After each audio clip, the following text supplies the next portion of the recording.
Welcome back to the Futuristic. I'm doing this today. My name is Cameron Riley for new people. Doing this without my usual partner in crime, Steve Sammartino, because he's off doing a keynote somewhere. Said he couldn't make it, as is his usual wont. But I'm being joined instead today by an even older friend of mine than Steve. I've known Steve 20 years. Nick and I go back 35 Yeah, years, probably probably, 20, yeah, 40. 80, How old are we? 80, I think 55? 80, 83 maybe. 83.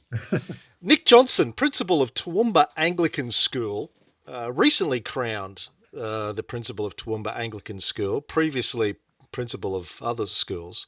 But yeah, Nick and I go back to grade 8 in Bundaberg. And I invited Nick to come on. I sent him an article I wrote recently on some of my thoughts and prognostications about the future of schooling and education in a world of AI. And Nick gave me some great feedback. And I said, come on and let's chat about it. One of the things, welcome, Nick, by the way, welcome to the show. Thanks, Cam. As people can tell, I took all of Nick's hair over the years. You And did. They did it. And so, at some point we had equal hair, but that didn't last for very long. no, it didn't last very long, as I recall. Um, One of the things, I'm going to blow some smoke up your backside for a bit. One of the things I've always liked about Nick is, Nick and I are, science tech guys, always have been, and Alice Cooper. Science tech, Alice Cooper, the Beastie Boys, Um, bit of Van Halen. Nick and I I remember when David Lee Roth came out with Yankee Rose, you and I dancing at the school discos along to that. Testing out our high kicks. How's your high kick going these days? Is it good? Not You too staying bad. limber? Good flexibility in the hemis. Good. Yeah, yeah. No, in all seriousness, Nick, in terms of a principal, I know is very pro technology, and I know you work in sort of the private school religious sector, yet have remained pro tech on the front foot, very very aggressive in terms of figuring out how to integrate new technologies. So it makes you the perfect person to come on and talk about this. Before I hit you with a barrage of questions, though, Nick, why don't we start by? I'll ask you to give the audience your current application of technologies in your schools. Like, what are you doing today? We can talk about the future in a minute, but let's talk about how you approach technology in your school today. What your attitudes are. Yeah, sure. I guess that I'll take a slice of maybe the last 5 years, because I think probably going back further than that doesn't have translocatable translocatable ability into the future. But in the last 5 years, I see the opportunities of technology in education being transformative.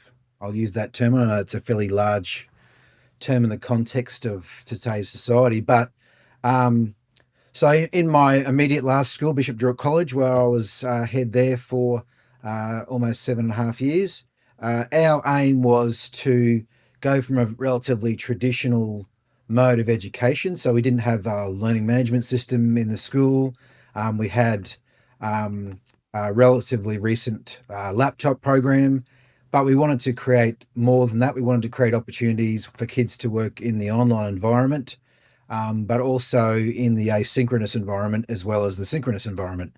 So we set up a system where the kids basically could have access to the class content. There was tutorials built into those processes as well. That was the first part of it. The second part of it was we wanted to amplify that. So we actually established an online school that's called Horizons.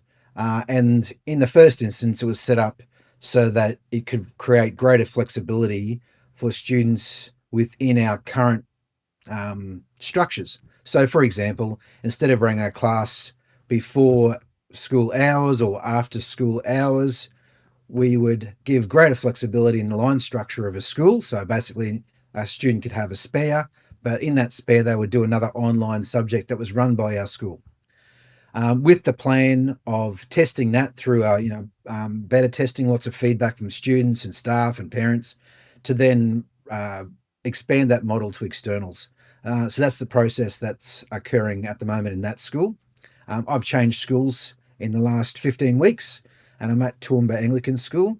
And this school is at the start of a similar journey in the fact that they need a transformative learning management system that allows the students to have better access, both in-class environments, but also giving them the flexibility of the day that they currently don't have. I mean, we have a lot of partners, external consultants and teachers coming in. The kids go out to TAFE and a variety of other programs for certificate pathways. We have relationships with universities and those sorts of things as well, but we didn't have a lot of those online opportunities. So that's sort of the journey we're on in this school.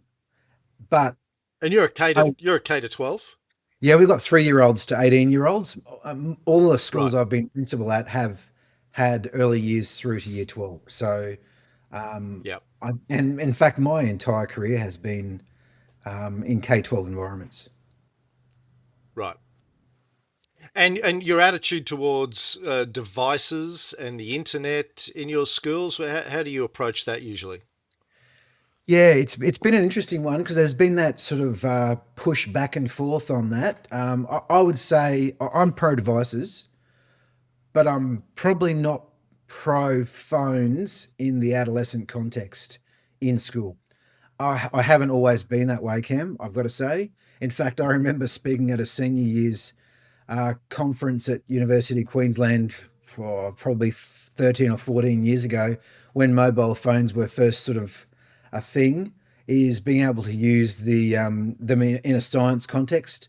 All of our phones, have accelerometers and etc. in them, and how can we use that to benefit not just the communication style of education, but also, can we use it in physics? Can we use it in biology? Can we use it in other contexts of maths and science in particular? But I've stood back from that now because of the distraction factor of a lot of mobile phones in class. I'm not Mm, one that does the whole put them in a pouch, put them in a locker, never be seen again scenario. We live in a modern world, but the flip side of that is it's all about teaching kids the responsibilities of having a computer in their pocket. Um, mm, and and that when we all live in this world, we can't pretend that it's not reality.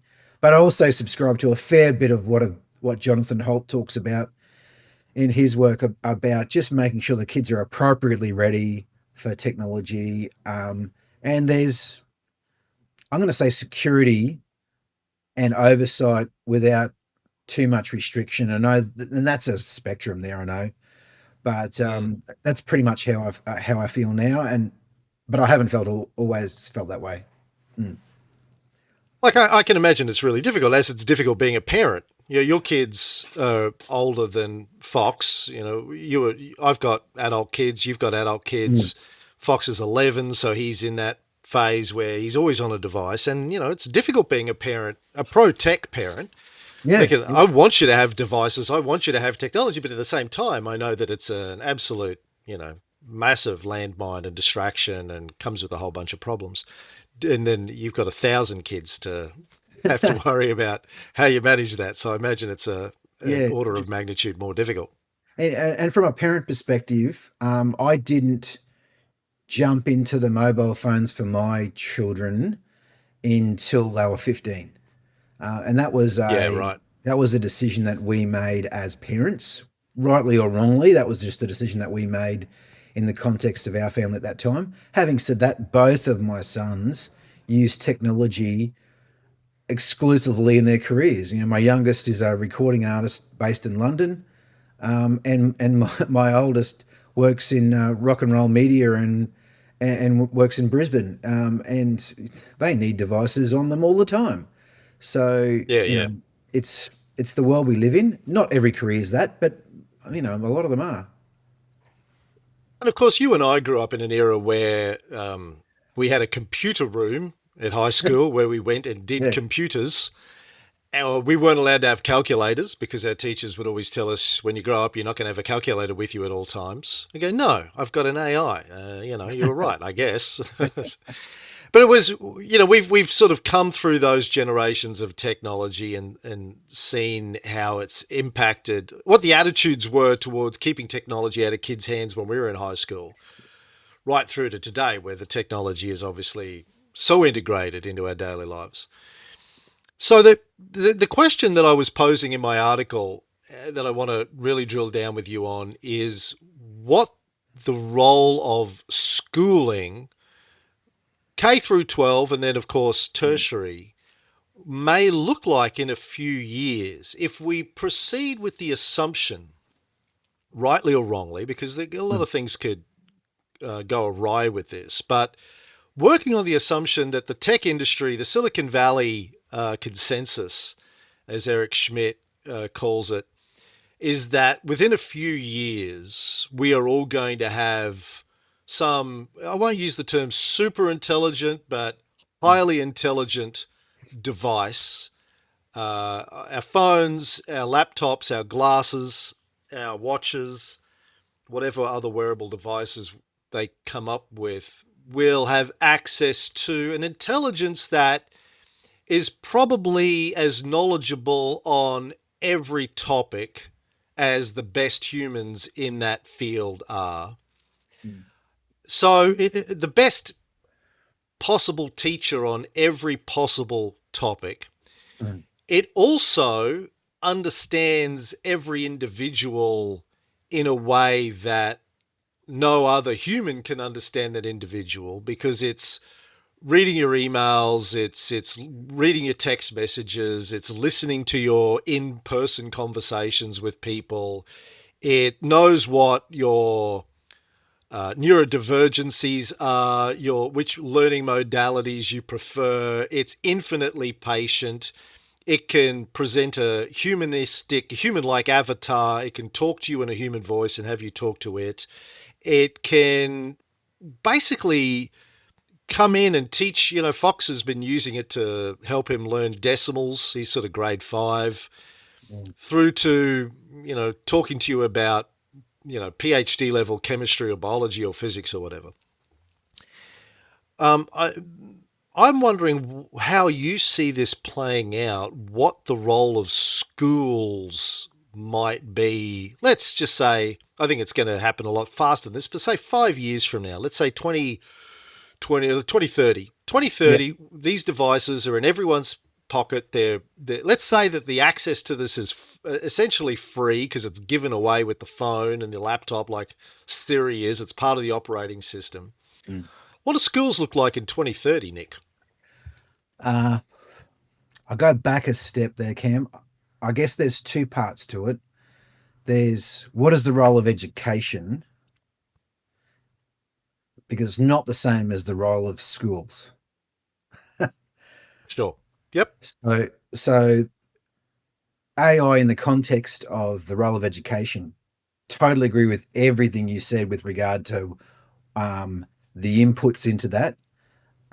Certainly around um, having a tutor that is purpose made for your needs to be able to help you build your knowledge base, understanding it, and take you from that the basic knowledge through the theory of gradual release of responsibility. So you're building content knowledge and skills over time. I've Mm. got no doubt that in the next 5 years, um, that will change hugely from being, I'm going to say, bitsy in the area of education to being fully immersive. That will change, Mm-hmm. Mm. um, and I don't know how fast that will change, of course.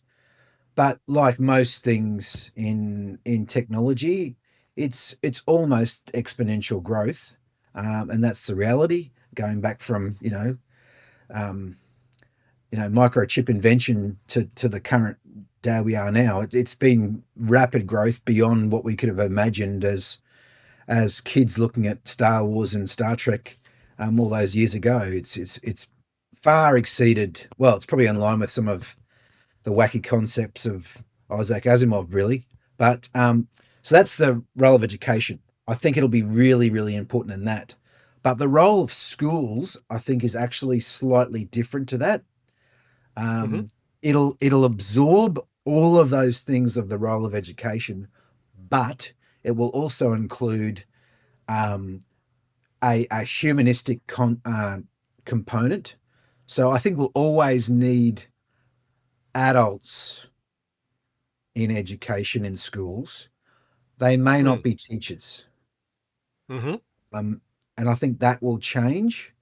I hope no union people are listening to this, but I think it will change. But you know, the responsible adult in the room, I'll call them the teacher for the sake of this. Mm. They'll turn into more of a, instead of the the keeper of the font of knowledge and the holy grail of what's right and wrong, they'll turn into more of the the motivator, the facilitator, those kind of roles. But we are dealing with minors here, those that are under, particularly those that are under the age of 16. They have um, requirements for supervision and care. Mm. So in the schooling context, that's really vital. We need to make sure that we're meeting our safe child standards processes, and all those sort of things as well. So carer, motivator, facilitator, that's our role in schools, on top of all of that role of education with AI into school context. So that will mean there'll be changes in class size, class structures, class times, day lengths.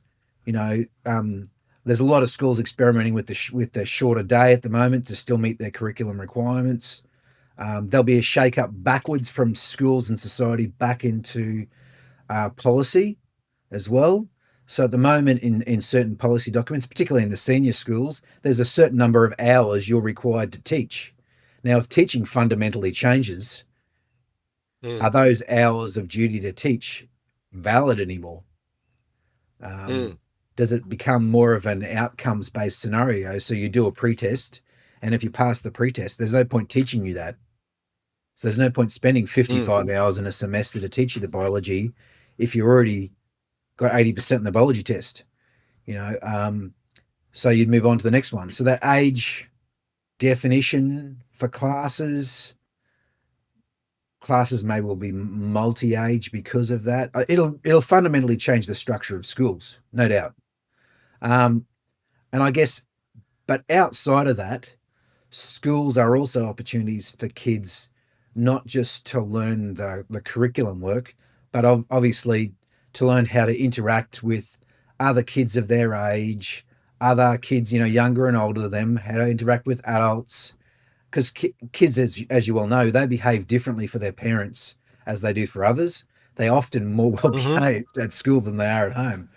At home is where they get a Mm. chance to melt down and, you know, act Mm. crazy. And that's good. That's Mm. the experience of being a child.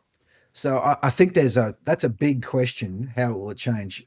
I think it'll change in every way, a school structure. So there's a lot to unpack there. I mean, talking about the need for adult supervision, my natural reaction to that is until we have robots. That again, if you believe the people that are building the humanoid robot industries, Steve Sammartino, who normally hosts this show with me, just bought his first humanoid robot. Cost him Mhm. $16,000. I don't think he gets it until December, but it's been pre-ordered. Um, the forecast from the robotics industry, Elon Musk and people like him, is that by the end of this decade, humanoid robots will cost about the same as a budget car. Yeah, yeah, So 10 to 20 grand. They will be running the latest advanced AI platform, whatever it is, 5 years from now. So I know Jensen Huang, the CEO of NVIDIA, is talking about giving their AI platform away for free with their robots because, or their chips that are in the robots because they want to ship chips. So if you that's our buy a business model. robot with an NVIDIA chip, you get the AI for free. Yeah, yeah, I yeah. know Sam Altman, the CEO of OpenAI, has said he's envisioning a day when they give you a robot for free with your AI subscription. So he flips it on the head. But it's like getting a mobile phone for free if you sign up for a Telstra plan for Yeah, 24 it months, right? is. You It get the is. hardware for Yeah. free, You essentially. buy a basic screen and your streaming service is a subscription service for your media currently, and then you've got other boxes that sit on top of that that manipulate the data to give you the algorithm you want or you think you want. Yeah. Yeah, I think so. That's probably a likely outcome. Robotics. I will say that any sort of scientific change, and I'm going to say Western world here, um, it has legislative drag, Sure. um, and in in Australian society, I mean, as you know, my love during my early university years was genetics. I literally Hmm. finished a genetics degree and could not get a job in Australia because of the legislative drag. So most of the things that we Hmm. were doing in the laboratory had been passed through special provisions because we're a tertiary institution that we could do them, but we couldn't actually go to the workplace and do them. Mm. Um, and it's no different with technology. And I think AI. I mean, at the moment they've obviously got frameworks. I've read them from cover to cover. They're so open ended and so nondescript. You can pretty much do what you like at the moment.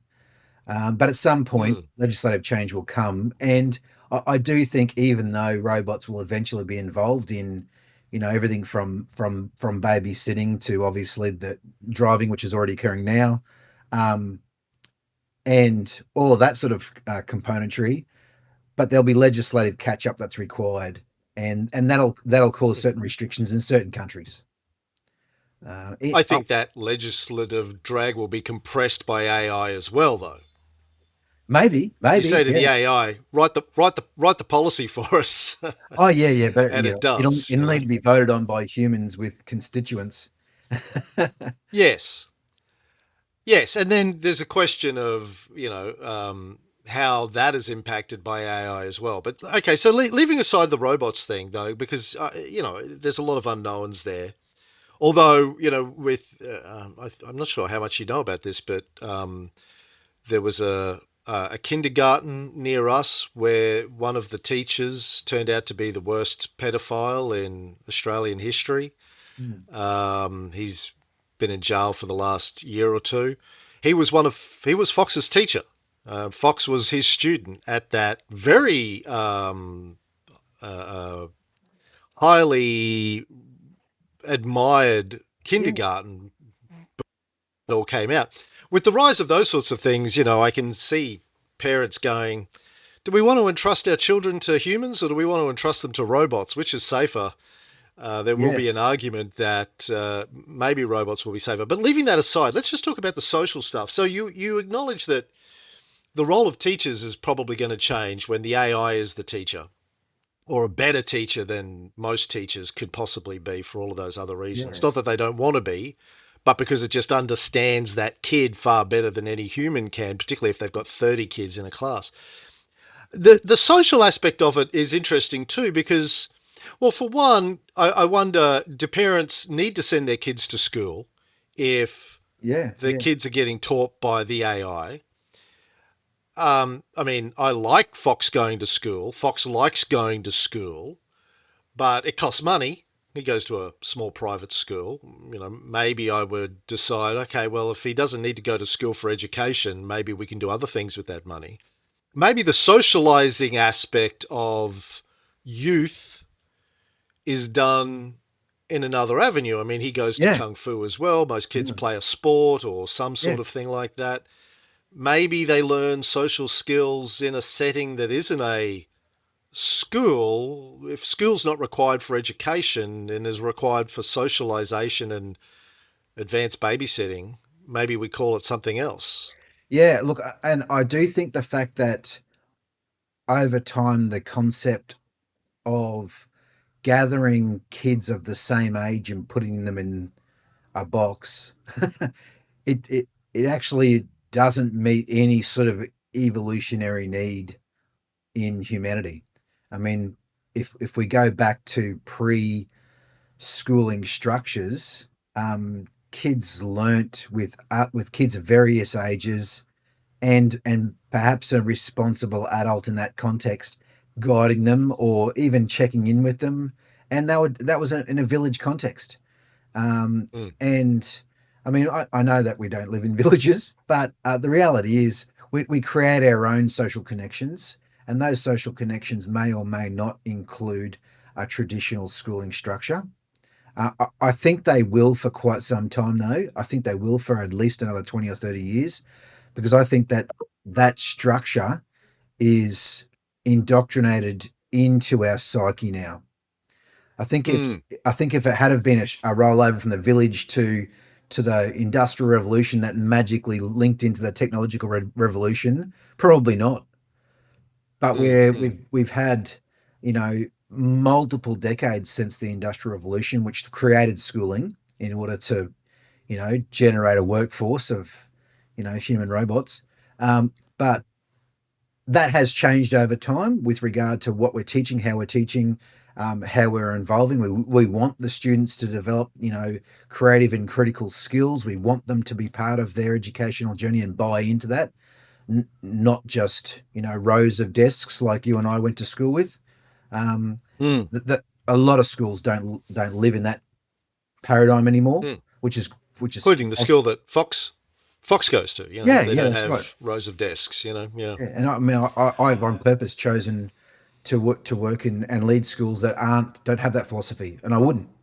Mm, mm, But I do think that that social community that I think humans crave, mm-hmm, and I think they crave that during that large social experiment of COVID was a good test case for that. mm, Is yes, mm-hmm, people spend a lot of time on their devices, but they really craved and they really missed that social connection. And from a school principal's perspective, the kids couldn't wait to come back and see and mingle with their friends.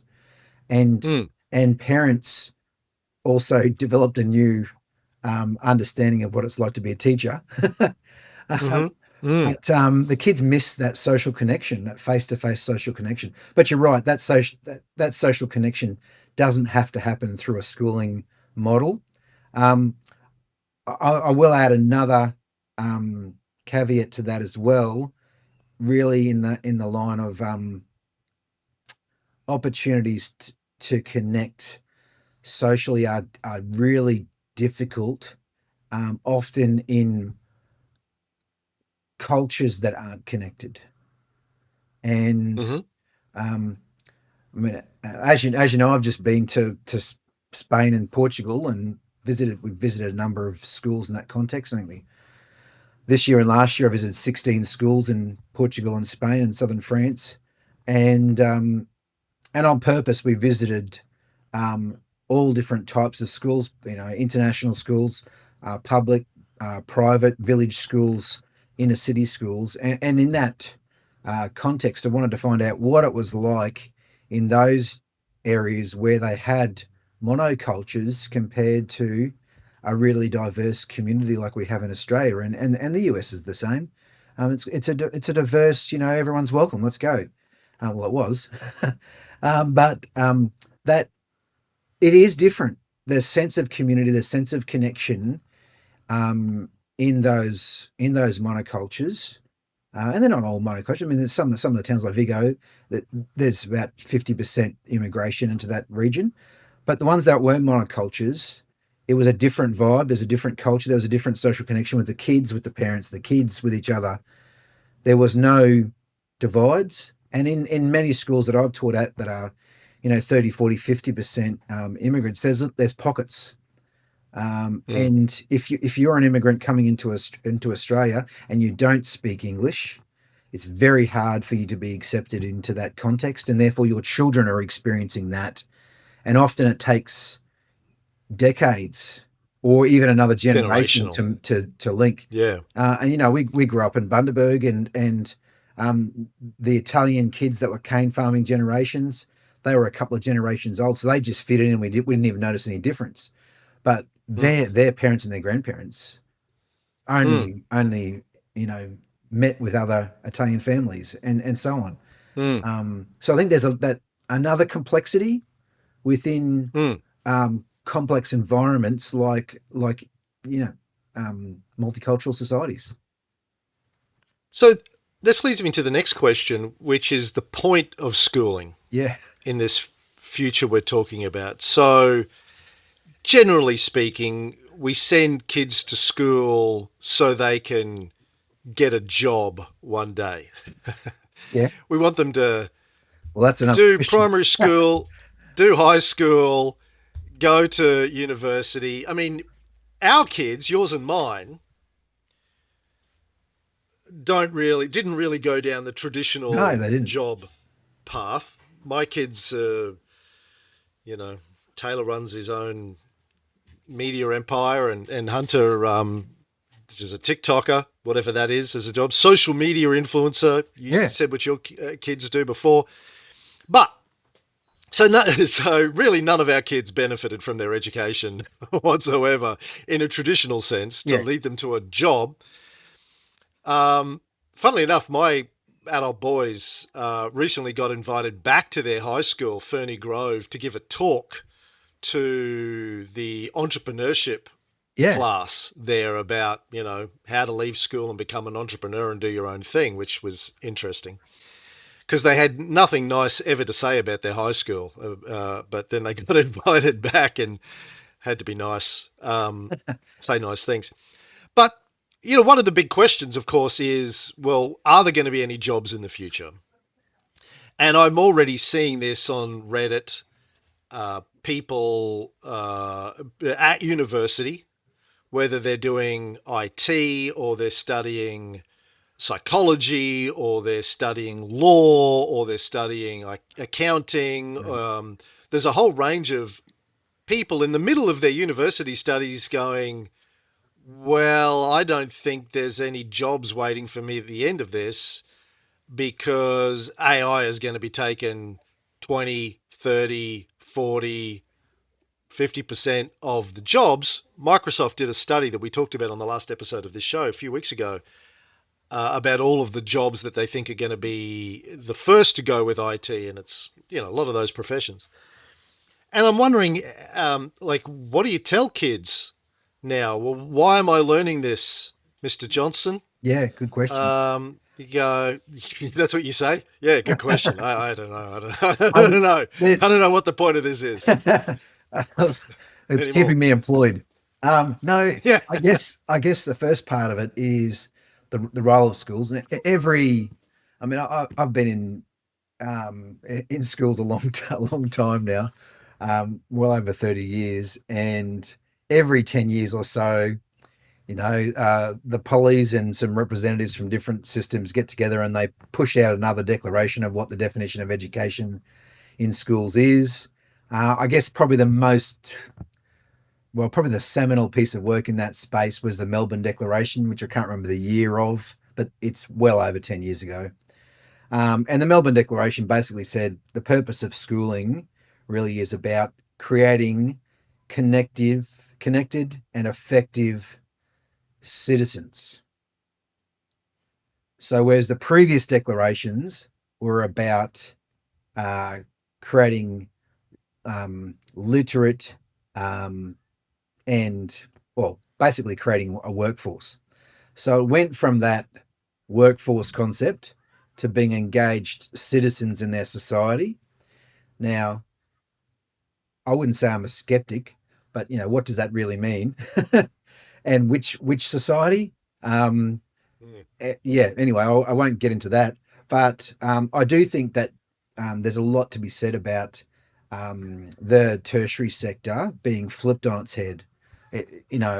I visit quite a number of university campuses, and compared to when I went to university, particularly my undergraduate degree, it was a hive of activity, and now they are ghost towns because most of the courses offer an online option or they offer flexible. buy-in, buy-out processes where you can come or you can watch it online. Um, Mm. so university has become this part-time virtual tertiary experience as opposed to a what I thought was a fairly rich experience. I actually enjoyed my university years. I enjoyed the learning, but I also enjoyed the social part of it as well. But now that those core numbers, even in the larger universities, don't allow that same level of social engagement. So for the Mm. universities to meet the market of what the learners wanted, they've actually taken away the entire experience for everyone, which is sad, I think. But maybe I'm just looking through rose-colored glasses on my time at university. I need to be practical. Um, but I do think we are moving towards a part-time workforce, definitely. And the stats have shown that every year there's less and less people that are, I'm going to say, full-time gainfully employed. And I hate to use that term because that doesn't mean anything. That says if you don't have a full-time job, you're not gainful. But you know, we would meet so many people that aren't doing the traditional 9 to 5 anymore and haven't done for a long time. Um, yeah, Including me. exactly right. And my sons are exactly the same, Yeah. and my son's partners are exactly the same. And my oldest one did a year and a half of his degree at QUT in Brisbane, and he already knew that he was doing better work than the graduates. So Hmm. much so they asked him to do the university ad. So he did the media for the people that were wanting to Mm. come into the course, and he hadn't even finished the course yet. Mm. You know, I mean, I think I've told you the story when I think it was Taylor that was doing a business and IT at QUT, and he'd done 2 years, and then his marketing professor said that he had a blog, but he couldn't figure out how to get anyone to read it. And Taylor was like, "Why am I learning marketing from you if you can't even market your own blog?" it's yeah, I'm out, and yes, he similar dropped story out. for my son. Well, yeah, similar story. Yeah, so I But guess it's that purpose of school around citizenship. But the irony of that is we actually don't actively teach citizenship um, as a course or as a structure in our educational system. It's kind of done mm, through the values of the school and the activities of the school. So, if our argument is that we create this model of education to build citizens, we're not actually explicitly teaching what that means. Um, mm. I mean, yeah, in some states you can do citizenship education, which is a course usually in year 9 and year 10, and they push it into some different parts of the curriculum, but it's not a course in itself, or it's not And linked. quite frankly, that policy sounds to me like it was created by somebody in the PR department, right? We have to be seen to be saying certain things, but that's, Probably. honestly, Mm. we're pushing out employees. Morgan Stanley came out with a report just overnight that says that they believe AI will help, I think it's American businesses, save close to $1 trillion. I assume it's a year in productivity, Yeah. mostly by firing people. It's $980 billion or something like that, they're forecasting. I don't know over what time period. I haven't read the full report yet. I just read the summation of it. So obviously, those are jobs that won't exist anymore. So again, how do we motivate kids? Like my working premise at the moment, from what I do, because that could disappear. Chrissy's a violin teacher; that'll probably be around for a while. But why should Fox get an education? My working premise is, look, we don't know. You just keep doing what you're doing until you can't do it anymore, until something changes and we figure out what the new world looks like. But how do you do that with a bunch of kids? Like, you're going to have kids in grade 10, 11, 12 saying, well, if there aren't going to be any jobs, what am I going to do with my life? How do you handle that as a administrator? Yeah, it comes back down to the notion of, I guess you want the kids, or you want them to have hope. Number one, without hope, um, you lose all motivation.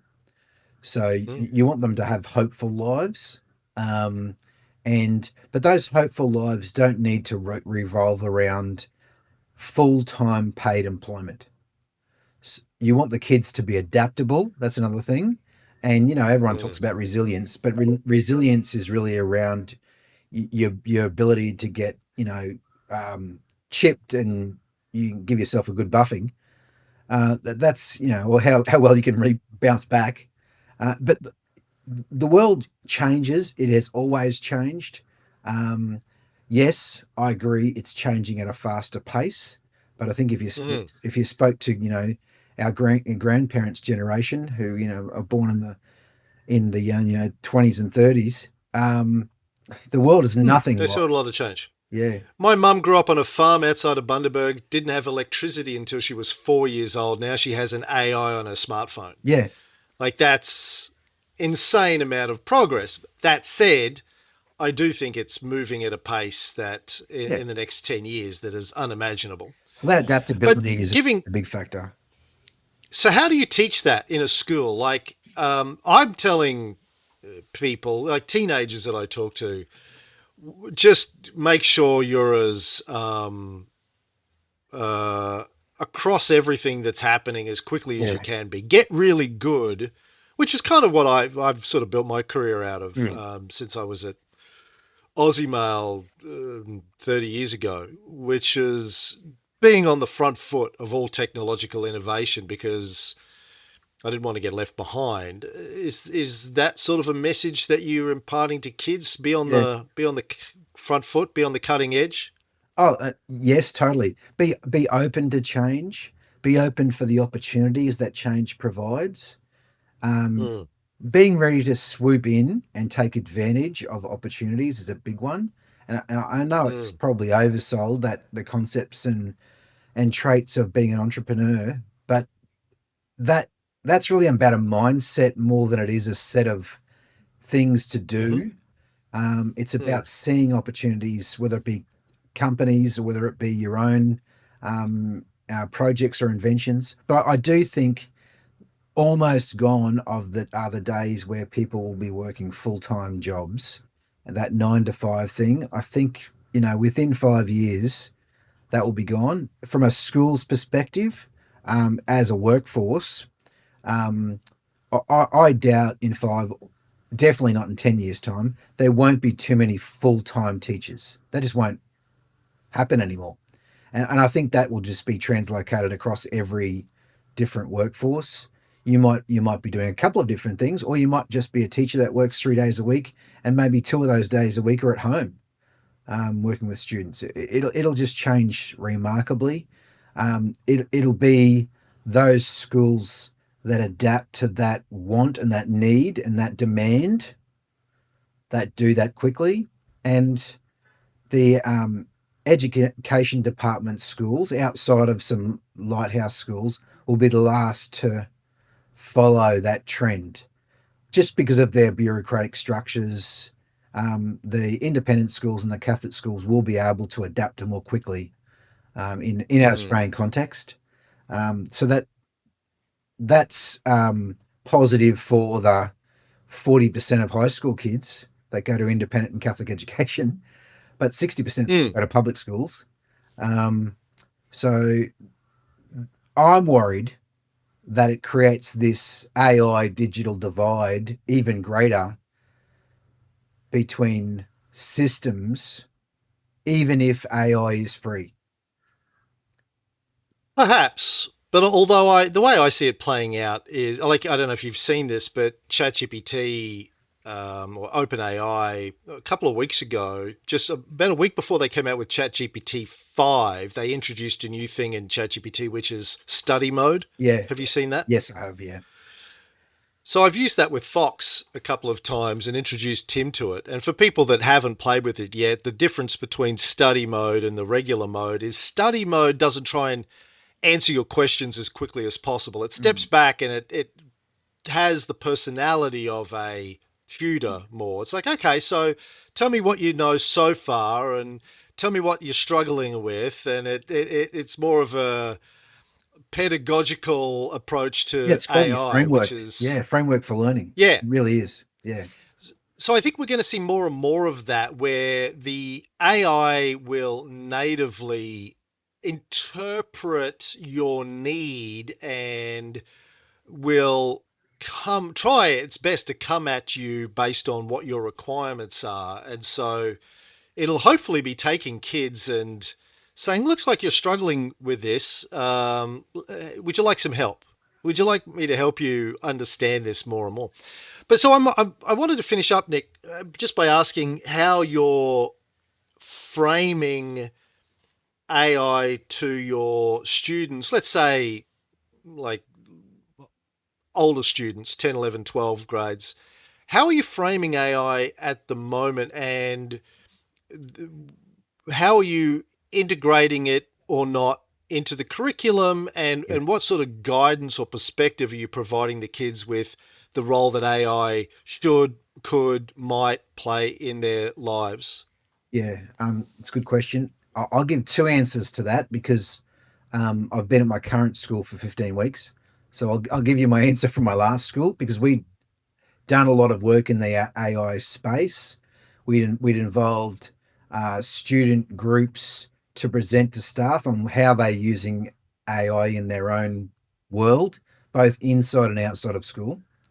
Um, we had a committee of staff with those students involved in that at different times to look at how we could, I guess, leverage greater opportunities from an administration point of view, from a teaching and learning point of view, um, from a governance point of view. How could we build that into our processes? And then we had the assessment side. And this comes back to that legislation component. We're required in New South Wales to follow the NESA guidelines about assessment, full stop. Nothing else we can do about that. We just have to follow that. So we had to have policies that met the NESA guidelines for assessment, but there were no NESA guidelines for how we could use AI in our classroom teaching and learning context. So then we had basically a think tank and presentations regularly back and forth with students and staff on how we could build that capacity over time. Very, very progressive way of looking at it. And that school was very, very progressive in its mindset to AI and see how we could amplify all components of schooling, obviously core being teaching and learning. I'm 15 weeks into my current school. We're worried about, and I'm going to say worried. We're worried about the assessment process of Year 11 and 12 assessment to make sure it's valid in that space. And I do also know that the Queensland assessment processes through the government are also worried about that process. Personally, I am less worried about that. And What do you mean by assessment process is valid? Can you unpack that for me? yeah, so a student needs to present work in class. They need to submit an assignment. How much of that assignment is your own work? Now, I think that question is a lot more complicated than it sounds, because I would argue that no student is going back to first principles to gather work and to piece their ideas together. That they're currently using some sort of search engine. Most people live in Google land still, and they're gathering those pieces of work. They're collating that together. They're adding their own opinion onto it, and they're justifying their reasons for that. Some high quality AI in that space currently already is and will continue to, I think, prompt students within the essay as they're writing the essay. Have you thought about this? Ha, your justification for this looks a bit light on in blah blah blah. Like Mm-hmm. the deeper level questions, AI can be a lot more, and it doesn't mean it's not student work. It's asking and it's prompting them to be able to Mm, flesh out their ideas as a deeper level. And at the end of the day, we all want our kids to develop a broad spectrum curriculum, but also have the depth of understanding on those key areas. And so I think AI can certainly have a massive role to play in supporting that growth of depth of learning. we're in my current school, we're in early days in that process now, and that's something personally I would like to spend a lot of time on with staff, and I'll be inviting some different speakers to come in to talk to teachers and some students in that space. So you might get a phone call from me as well, by the way. Yeah, I accept. Yeah. I Steve and I have talked about this before, but I'm interested in your perspective. A student running their essay through ChatGPT and getting suggestions for how to improve it, Mm. how, if at all, is that different from them having a private English tutor that Oh, they ran it yeah, past who gave them the suggestions? that Cameron, that's exactly the comments we made at the committee at my last school. Is this any different? If you've got an English tutor and the English tutor is discussing the Macbeth essay that you're writing, you know, and is that any different to the classroom teacher giving you some feedback after class? Is it any different to paying $120 an hour for a private tutor? I argue no, it's not. It's exactly the same. Hmm. In fact, the AI And one is can be, celebrated. Like yeah, if you had a personal tutor, people would go, "That's fantastic, great! You got the best parents ever." If you're using AI, they're going, "Oh, that's horrible. You shouldn't be using AI to improve your work." It's weird dichotomy, right? it is, and and as you know, the benefit of that AI tutor means that they can be a Shakespearean expert. Mm-hmm. So they're Hmm. asking questions at a different depth than that classroom teacher that probably has read 10 plays, 10 Shakespearean plays, and has 15 or 20 years experience, but they're not a Shakespeare expert because they can't be. Hmm. Yeah, you can't be an expert on everything. So so there's a bunch of questions here, and I know we're running out of time. You're doing your next interview in 10 minutes, but there's the question of how kids use it, whether they should use it, but it's also how to use it well. So when I'm preparing research notes for one of my podcasts, whether it's my investing show or a history show or a politics show, the process I go through today is I write my notes. I then give my notes to ChatGPT and I say, fact check this, and also challenge my interpretation of the facts if you think I'm off. Mm. It will then give me its feedback.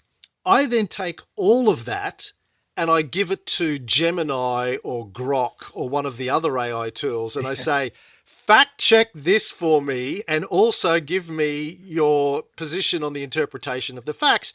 So I'm comparing, I call it the Dave, double AI Yeah, verification. I go yeah, run it past Dave in my terminology, right? So I'm using the AIs to verify my work and each other's work, and then try to align. I go, well, hold on, ChatGPT. Grok said you were wrong on this, and it goes, well, yeah, look, it's there's different interpretations or different studies or different models, and yeah, they go backwards and forwards. So I feel like kids and adults too need to be taught. Okay, yes, hallucinations are less of a thing today than they were a year ago, but they're still a thing and bias is still a thing. So how do you use the tools yeah, to yeah. It's a good question. Look, validate? we already go through the process with students, particularly those sort of in the secondary years around um, how are you justifying the conclusions you're coming to, and how are you referencing your work, and what are your multiple sources? Is this a primary source? Is this a secondary source, etc.? Um, Hmm. to me, this is another layer of that. This is another layer of saying, okay, have you run this through multiple AI processes using the appropriate um, prompts to cross-reference what you've said? And look, I do the exact same process, Cam. I use Grok, I use Claude, I use ChatGPT 5, and I challenge one against the other. Hmm. I write my prompts in such a way that they even even complement the other LLM in the process. I really like what ChatGPT had to say about this. However, this is another perspective, Claude will say. ChatGPT says to me, well, of course Grok would say that, wouldn't it? You know, they have a very antagonistic relationship in my Well, world. yeah, my prompts have a lot more manners in them. Oh, okay. Yeah, mine don't. Mine are very acerbic. Okay. Well, look, I know we're running out of time, Nick, but are there any final thoughts about AI and the future of education and the future of schooling and what that Venn diagram looks like that you would like to Yeah, leave with our audience? yeah. I would like to say that we are in a world of disruption. Everyone knows that. We see it in every workplace. Um, that process is not complete. It's continuous. And the only guarantee in life is change. Fact. That's the reality. So this is part of the change process we're going through now. And I challenge everyone, regardless of their workplace, whether it's in schools or it's in business, just to be open to the fact that change is reality. And it's a mindset whether you adapt to it and get involved in it or you don't. And, the consequences are starkly different. So Mm. it's a choice. I've just launched in the last few weeks my new consulting business, Intelletto, which is AI consulting. And the question, I think people are thinking about AI, but I think the approach that most organizations are taking at the moment is what can we do with AI? What I'm challenging organizations to think about is the question, what are the implications to our business or organization in a world where every student, every customer, every supplier, every employee, every competitor has access to unlimited intelligence in the Mm, palm of their hands? How does that change the nature of what we do? Because mm. I think those are the deeper questions that Yeah, we need to be thinking through. yeah. It's we AI will totally democratize knowledge. Yes. Knowledge, not information. Google democratized information. Mm. It's This act democratizes knowledge. It is different, yes.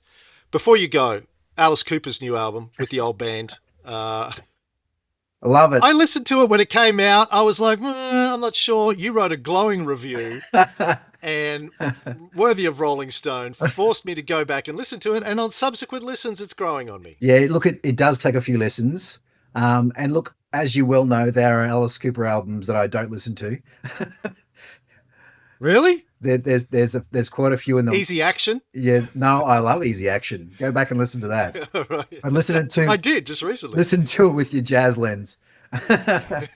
um, Yeah. but Prog yeah, rock. I mean, I love it. I love it because it's got these really strong undertones of um, the original Alice Cooper group, but also Bob Ezrin. And anyone that's a rock and roll fan, it's hard to not love Bob Ezrin. He for Hmm. me changed 1970s rock and roll, and then we're still feeling the waves Yes. today.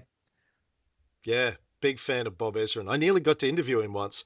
When the iPhone first came out, I was in San Francisco and there was a woman showing me her iPhone and I was playing with it and I was flicking through her contacts and seeing how the scroll worked and Bob Ezrin was in her contacts. I was like, "You know Bob Ezrin?" She said, "You know who Bob Ezrin is?" I'm like, "Lady, Lou Reed, Alice Cooper, Kiss." Oh I no, mean, this it's guy it's was huge. the man in Yeah. the 70s, but she never set it up for me. Okay. And Aussie.